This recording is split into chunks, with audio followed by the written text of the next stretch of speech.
ഇടുക്കി കട്ടപ്പന നഗരസഭയിലെ കോൺഗ്രസ് വിമതർ സമവായത്തിലേക്ക് പ്രതിഷേധമുയർത്തിയ കോൺഗ്രസ് നേതാക്കൾ യോഗം ചേരുന്നു. 2 വാർഡുകളിൽ വിമത സ്ഥാനാർത്ഥികൾക്ക് ചിഹ്നം നൽകും.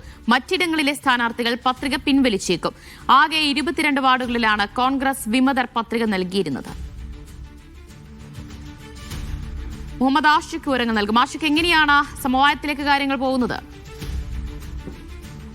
ദിവ്യ, അതിദ്രുതഗതിയിലുള്ള ഇടപെടലാണ് DCC നേതൃത്വത്തിന്റെ ഭാഗമായി കട്ടപ്പനയിലെ വിമത നീക്കം പരിഹരിക്കുവാൻ വേണ്ടി ഉണ്ടായത് എന്നുള്ളതാണ്. അതിന്റെ ഭാഗമായിട്ട് വിമതർ മുന്നോട്ട് വെച്ചിരുന്ന ആവശ്യങ്ങളിൽ 2 വാർഡുകൾ വിമതരുടെ സ്ഥാനാർത്ഥികളെ ഔദ്യോഗിക സ്ഥാനാർത്ഥിയാക്കി മാറ്റുവാൻ DCC തീരുമാനിച്ചിട്ടുണ്ട്. ഈ ഒരു പശ്ചാത്തലത്തിൽ കൂടിയാണ് വിമതർ പതിയെ മറ്റ് വാർഡുകളിൽ കൊടുത്തിരിക്കുന്ന സ്ഥാനാർത്ഥി നാമനിർദ്ദേശ പത്രികകൾ പിൻവലിക്കാനുള്ള തീരുമാനത്തിലേക്ക് എത്തുന്നത്. അതിന്റെ ഭാഗമായിട്ടാണ് ഇപ്പോൾ കട്ടപ്പനയിൽ വിവിധ കോൺഗ്രസ് നേതാക്കളുടെ നേതൃത്വത്തിൽ ഒരു യോഗം ചേരുന്നത്. അവരെ സംബന്ധിച്ചിടത്തോളം അവർ പറയുന്നത് ഈ ഘട്ടത്തിൽ കോൺഗ്രസിന്റെ അല്ലെങ്കിൽ ജില്ലാ നേതൃത്വത്തിന്റെ നിലപാടുകളോട് സീറ്റ് നിഷേധിച്ചതുമായി ബന്ധപ്പെട്ട് വലിയ അതൃപ്തി ഞങ്ങൾക്കുണ്ട്. പക്ഷേ കോൺഗ്രസിനെ പാർട്ടിയെ നിർദ്ദേശത്തെ ലംഘിച്ചുകൊണ്ട് മുന്നോട്ട് പോകാൻ കഴിയില്ല എന്ന സാഹചര്യമാണുള്ളത്. അതുകൊണ്ടാണ് മറ്റിടങ്ങളിൽ 20 വാർഡുകളിലെ നാമനിർദ്ദേശ പത്രിക പിൻവലിക്കാനുള്ള തീരുമാനത്തിലേക്ക് തങ്ങൾ എത്തുന്നത് എന്നുള്ളതാണ്. ഏതായാലും കോൺഗ്രസിന് വലിയ ശക്തിയുള്ള ഇടമാണ് ആ മേഖല. കട്ടപ്പനയിൽ വലിയ സ്വാധീനമുള്ള മൃഗീയ ഭൂരിപക്ഷമുള്ള നഗരസഭയാണ്. അവിടെ വിജയം സുനിശ്ചിതമായി നിൽക്കുന്ന സാഹചര്യത്തിൽ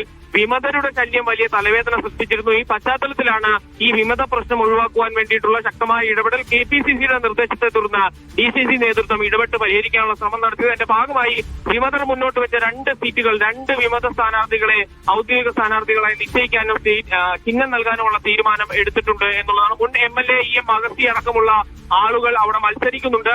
ജനറൽ സീറ്റാണ് ഇത്തവണ ചെയർമാൻ സ്ഥാനത്തിന് ഉള്ളത് എന്നുള്ളതും കട്ടപ്പന നഗരസഭയിലെ ഈ തിരഞ്ഞെടുപ്പ് ഇത്തവണത്തെ തദ്ദേശ തിരഞ്ഞെടുപ്പിനെ വളരെ പ്രാധാന്യത്തോടെ കോൺഗ്രസ് നോക്കി കാണുന്ന ഒരിടമായി മാറുന്നുണ്ട്. മുതിർന്ന നേതാക്കൾ പലരും മത്സരിക്കുന്നുണ്ട്. AI ഗ്രൂപ്പ് തർക്കങ്ങളടക്കം അവിടെ കട്ടപ്പനയിലെ തിരഞ്ഞെടുപ്പ് രാഷ്ട്രീയത്തിൽ പ്രതിഫലിക്കുമെന്നാണ് കണക്കുകൂട്ടുന്നത്. അതിനിടയിലാണ് വിമതരുടെ ഒരു പ്രശ്നം പതിയെ പരിഹരിക്കാനുള്ള സാഹചര്യത്തിലേക്ക് കാര്യങ്ങൾ നീങ്ങുന്നത്. ഏതായാലും വിമത കോൺഗ്രസ് നേതാക്കൾ ഇപ്പോൾ യോഗം ചേർന്നുകൊണ്ടിരിക്കുകയാണ്. ദിവ്യ, ശരി, മുഹമ്മദ് ആഷിഖാണ് വിവരങ്ങൾ നൽകിയത്.